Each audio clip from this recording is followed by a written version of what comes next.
During the connect phase of your inbound sales strategy, you'll connect with leads that you've sourced in a variety of ways. But the most valuable ones will be inbound leads. An inbound lead is a person who has visited your website and identified themselves in some way. Of all your lead sources, inbound leads will typically have the most context around the specific interests of the buyer. For example, you may know the buyer reads specific blog articles or pages on your website. You may know that the buyer received 5 emails from your organization and opened 2 of them on a related topic.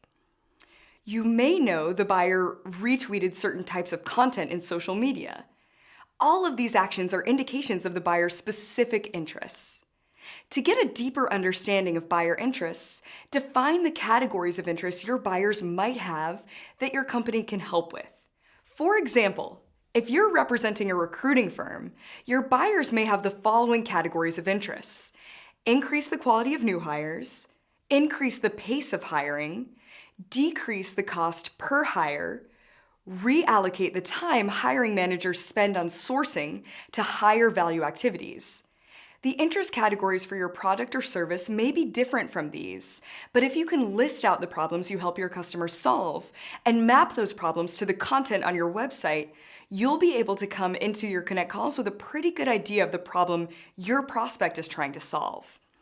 Initially, it might be challenging to connect certain buyer actions to your interest categories. However, this connection will become clearer as you gain experience with your buyers. When you observe buyer actions and connect these actions to interest categories, you can then use interest-specific content to your outreach efforts. Armed with relevant content to address your inbound leads' specific problems, you'll be ready to connect in a helpful inbound way. When it comes to contacting inbound leads, picking up the phone is definitely worthwhile. Unlike traditional cold calling, which often does more harm than good, calling inbound leads greatly increases the likelihood of turning that lead into a customer. One study found that calling such leads within 5 minutes, as opposed to waiting even just half an hour, increase odds of qualifying 21 times. Another advantage of calling quickly is that you'll be more likely to get that person on the phone.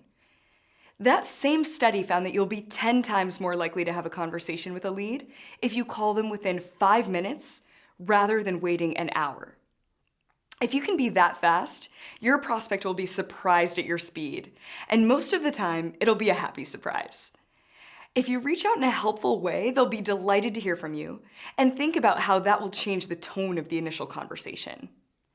Instead of spending the first 30 seconds of the call trying to convince the buyer not to hang up on you, you'll be able to dive right into providing content that's relevant to a problem you know they're experiencing. Your next step is to find a time to discuss. Schedule a meeting or a phone call with them when they have more time to talk. And then you'll be ready to move to the explore phase of your inbound sales strategy. Now, it might not always be possible to call every lead immediately. If it's been a few hours or days since the lead came in, it's still worthwhile to reach out to them. But you might need to remind them about the action they took that turned them into a lead. Here's an example of how that conversation might go. Hello? Hi Mary, this is Dan from Tyra Recruiting. Oh, how can I help you? You downloaded one of our ebooks earlier today on tips to recruit engineering talent. Oh, right, I remember. I'm interested to understand, what were you looking for help with? Well, we're having trouble winning the top sales talent in the area because we don't sell expensive products and can't really afford to pay at the top of the scale. Yes. We just went through this issue with a client of ours in the Northeast. They were a software company with financial software for small businesses. What have you tried so far? Continue to ask the buyer about their specific situation and provide help where you can. At some point, you will either naturally transition the conversation into the explore phase or agree to set up an exploratory call together. If you get a prospect's voicemail, leave a short message stating who you are and why you're calling. Be sure to reference the action they took because they may have forgotten about it by the time they get your message. For example, if they downloaded a piece of content, mention its title and ask them if they found the information they were looking for. Always offer to help in some way. Depending on the action they took, you might want to offer them some other content related to their interest category. End the message by telling them you'll send a follow-up email, and then send them a short message that includes any content you promised to them.